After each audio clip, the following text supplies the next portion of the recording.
السلام عليكم ورحمة الله وبركاته. بسم الله والحمد لله، والصلاة والسلام على رسول الله صلى الله عليه وسلم، وبعد، فعود حميد إلى برنامجكم حكايات الألقاب. فما هو هذا اللقب الذي سنقف معه ومن هو صاحبه؟ اللقب أم الشهداء. أم الشهداء من هي؟ هل تعرفونها؟ أم الشهداء من؟ أم الشهداء طماضر بنت عمرو ابن الحارث ابن الشريد ابن رباح الخنساء رضي الله عنها. أدركت الجاهلية والإسلام وأسلمت، وكانت شاعرة اشتهرت برثائها لأخويها صخر ومعاوية اللذين قتلا في الجاهلية. حزنت على موت أخيها صخر حزنا رهيبا، وقالت فيه عشرات الأبيات التي تفطر القلوب في رثائه. ولقبت بالخنساء، اسمها طماضر، لقبت بالخنساء لارتفاع أرنبتي أنفها، وهي من قبيلة مضر من أهل نجد. نشأت في بيت عز وغنى، وأسلمت مع قبيلتها، وذهبت معهم إلى المدينة المنورة لملاقاة رسول الله، وأنشدت الشعر، والنبي يسمع ويقول هيه يا خنساء. يعني تقول 4-5 أبيات، يقول لها هي يا خنساء، يعني تاني. ومن أشعارها في رثاء أخيها صخر: يذكرني طلوع الشمس صخرا، وأذكره لكل غروب شمسي، ولولا كثرة الباكين حولي على إخوانهم لقتلت نفسي.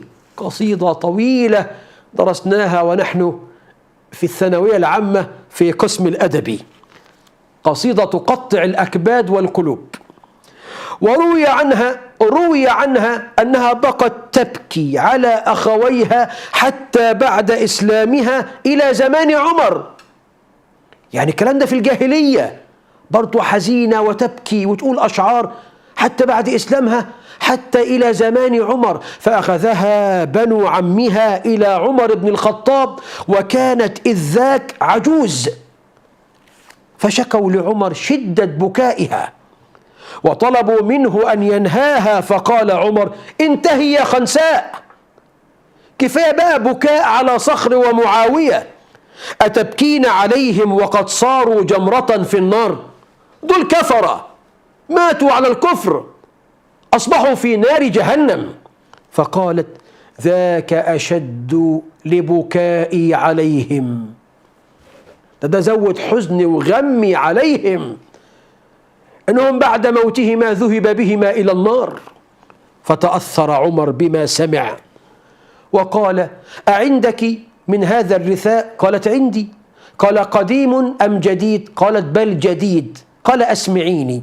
فأنشدته أشعارا في رثاء أخيها صخر، فبكى وتذكر زيد بن الخطاب أخوه الذي أسلم من قبله ومات شهيدا في قتال مسيلمة الكذاب، فبكى عمر وقال: دعوها لشأنها. أم الشهداء، ما قصة هذا اللقب؟ عندما توجه المثنى بن حارثة البطل الشهيد إلى مقاتلة الفرس ورزق الشهادة، وجاءت القادسية يقود المسلمين فيها سعد ابن أبي وقاص رضي الله عنه في زمان الفاروق عمر، انطلقت الخنساء مجاهدة مع أبنائها ال4، وقبيل المعركة جمعت أولادها وقالت: تعالوا أوصيكم وأنصح لكم. فقالت: يا بني، لقد أسلمتم طائعين وهاجرتم مختارين، ووالله الذي لا إله إلا هو إنكم بنو امرأة واحدة، ما خنت أباكم ولا فضحت خالكم ولا هجنت حسبكم ولا غيرت نسبكم، وقد تعلمون ما أعده الله للمسلمين من الثواب الجزيل في حرب الكافرين. اعلموا يا بني أن الدار الباقية خير من الدار الفانية. يقول الله تعالى: يا أيها الذين آمنوا اصبروا وصابروا ورابطوا واتقوا الله لعلكم تفلحون. ما هذه القوة؟ أولادها هيشاركوا في معركة رهيبة، جيش الفرس أضعاف جيش المسلمين، ومعهم فيلة ومعهم أحدث الأسلحة في زمانهم، معركة يعني الموت فيها محقق. قلت لهم: قاتلوا، إذا شمرت المعركة عن ساعديها اهجموا، وتذكرهم ثواب الله وتحضهم على الصبر والثبات والشهادة والجهاد. انطلق أولادها يقاتلون بكل قوة وحماس، ورزقوا الشهادة الواحد تلو الآخر حتى قضى الأربعة حتفهم. الأربعة ماتوا، ودي الخنساء اللي بقى لها 20-30 سنة تبكي على موت أخيها صخر، وتبكي على موت أخيها معاوية، وكانوا كفار.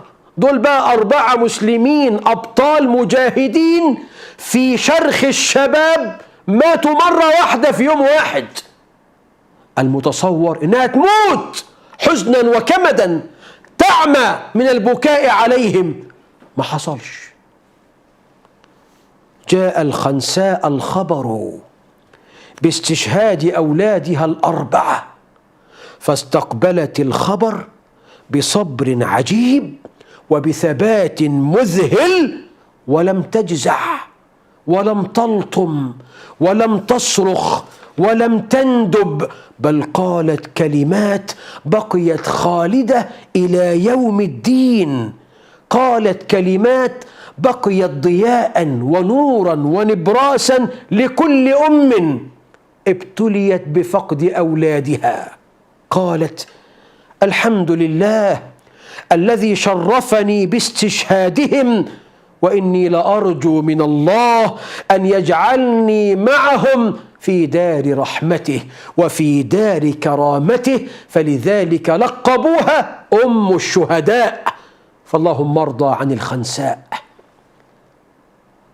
صاحبة رسولك محمد صلى الله عليه وسلم، المجاهدة البطلة الشهيدة أم الشهداء.